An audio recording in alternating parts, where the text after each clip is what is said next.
Assalamualaikum warahmatullahi wabarakatuh. Halo semua, perkenalkan nama saya Hasliantiha dengan NIM H0523382, kelas D, Program Studi Pendidikan Guru Sekolah Dasar Universitas Sulawesi Barat. Di sini, saya akan menyelesaikan tugas mata kuliah pengembangan kurikulum dan bahan ajar yang diampu oleh Ibu Evi Segarawati Ampri, SPD NPD. Di pertemuan kali ini, kita akan membahas tentang 3 pokok materi, yaitu yang pertama, pengertian kurikulum, yang kedua, landasan filosofis pengembangan kurikulum, dan yang ketiga yaitu pengembangan kurikulum di Indonesia.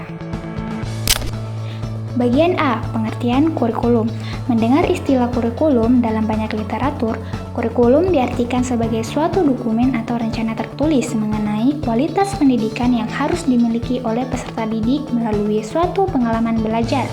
Pengertian ini mengandung arti bahwa kurikulum harus tertuang dalam satu atau beberapa dokumen atau rencana tertulis.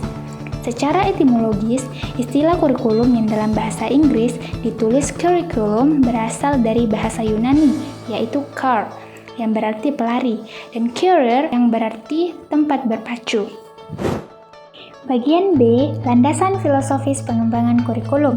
Kurikulum disusun hendaknya memiliki landasan yang kuat, karena dari sinilah mindset dari kurikulum itu dimulai. Paling tidak terdapat 3 landasan dalam pengembangan suatu kurikulum, yaitu landasan filosofis, landasan psikologis, dan landasan sosiologi. Landasan filosofis memerankan fungsinya sebagai pijakan elementer dari sebuah pembentukan konsep kurikulum pendidikan. Lebih jauh, menurut Nasution, bahwa dalam penyusunan dan pengembangan kurikulum tidak terlepas dari aliran-aliran dalam filsafat, antara lain yaitu yang pertama yaitu perennialisme, yang kedua esensialisme, yang ketiga progresisme, dan yang keempat atau yang terakhir yaitu rekonstruktivisme. Bagian C, perkembangan kurikulum di Indonesia. Kurikulum merupakan alat untuk mencapai tujuan pendidikan dan pedoman dalam pelaksanaan pendidikan. Kurikulum mencerminkan falsafah hidup bangsa dan menentukan bentuk kehidupan di masa depan. Perubahan dalam kurikulum diperlukan untuk mengikuti perkembangan zaman dan teknologi. Pembaruan kurikulum meliputi perubahan tujuan, isi dan struktur, strategi, sarana, dan sistem evaluasi. Diperlukan perubahan-perubahan komponen kurikulum untuk mencapai efektivitas dan efisiensi dalam pembelajaran. Melalui pembaruan ini, pendidikan dapat terus beradaptasi dengan perkembangan masyarakat dan teknologi. Kurikulum pendidikan nasional telah mengalami beberapa perubahan sejak tahun 1945, disebabkan oleh perubahan sistem politik, sosial budaya, ekonomi, dan iptek. Semua kurikulum didasarkan pada Pancasila dan Undang-Undang Dasar 1945, namun dengan penekanan dan pendekatan yang berbeda sesuai dengan perkembangan zaman.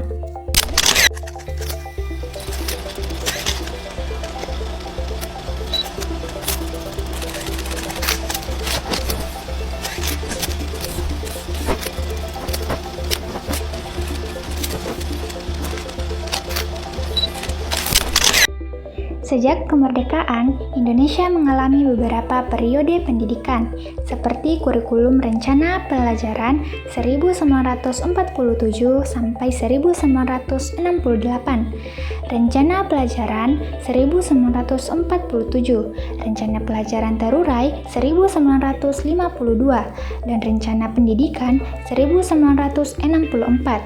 Setiap kurikulum mencerminkan perubahan dalam cara belajar dan mengajar, serta orientasi pendidikan dari kolonialisme hingga era kemandirian.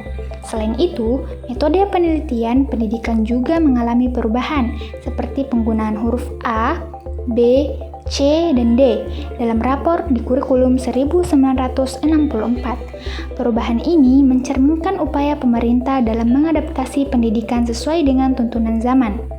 Kurikulum 1968 adalah pembaruan dari Rencana Pendidikan 1964 di Indonesia. Kurikulum ini berfokus pada pembinaan jiwa Pancasila, pengetahuan dasar, dan kecakapan khusus. Tujuannya adalah untuk membentuk manusia Pancasila sejati, mempertinggi kecerdasan dan keterampilan, serta mengembangkan fisik yang sehat dan kuat. Kurikulum ini memiliki jumlah mata pelajaran 9, yang memuat mata pelajaran pokok saja. Pembelajaran dilakukan dengan pendekatan organisasi materi pelajaran dan mengikuti konsep korrelat subjek kurikulum. Selain itu, kurikulum 1968 juga dipengaruhi oleh perkembangan ilmu pendidikan dan psikologi, mengutamakan menggunakan metode EJA untuk pembelajaran. Pada masa Orde Baru, kurikulum berorientasi pencapaian tujuan mulai dikembangkan dengan pendekatan integratif dan sistem instruksional yang efisien dan efektif. Metode pembelajaran lebih mengutamakan psikologi tingkah laku dan stimulus respon dan latihan yang lebih banyak. Sistem PPSI di Indonesia merupakan inovasi dalam sistem pengajaran dengan pendekatan sistem instruksional. Komponen PPSI meliputi perumusan tujuan, prosedur pengembangan alat penilaian, proses kegiatan belajar siswa, program kegiatan guru, pelaksanaan program, dan perbaikan atau revisi program setelah dilaksanakan. Kurikulum 1984 digantikan oleh kurikulum 1994 sebagai respons terhadap perkembangan masyarakat dan tuntutan ilmu pengetahuan. Proses pembelajaran dalam kurikulum sebelumnya menekankan orientasi pada teori belajar mengajar. Kurikulum berbasis kompetensi dan KTSP tahun 2004 hingga 2006 diperkenalkan untuk menghasilkan lulusan dengan kemampuan aplikatif yang holistik sesuai dengan tuntunan zaman. Kompetensi yang mencakup pengetahuan, keterampilan, nilai, dan sikap diintegrasikan dalam pendidikan untuk mencerdaskan kehidupan bangsa. Kurikulum tingkat satuan pendidikan atau KTSP diatur oleh Undang-Undang Indonesia. KTSP diterapkan di setiap satuan pendidikan. Sekolah mulai menyusun KTSP pada tahun 2007 hingga 2008. KTSP sendiri dari tujuan, struktur, dan muatan kurikulum, serta kalender pendidikan. Standar isi dan standar kompetensi lulusan menjadi pedoman dalam pengembangan KTSP. Tujuan diterapkan KTSP adalah untuk memandirikan dan memberdayakan satuan pendidikan, meningkatkan mutu pendidikan, serta melibatkan warga sekolah dan masyarakat.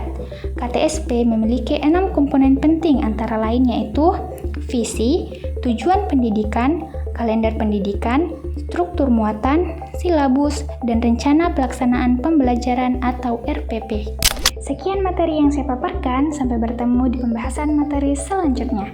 Wassalamualaikum warahmatullahi wabarakatuh. Thanks for watching, bye-bye.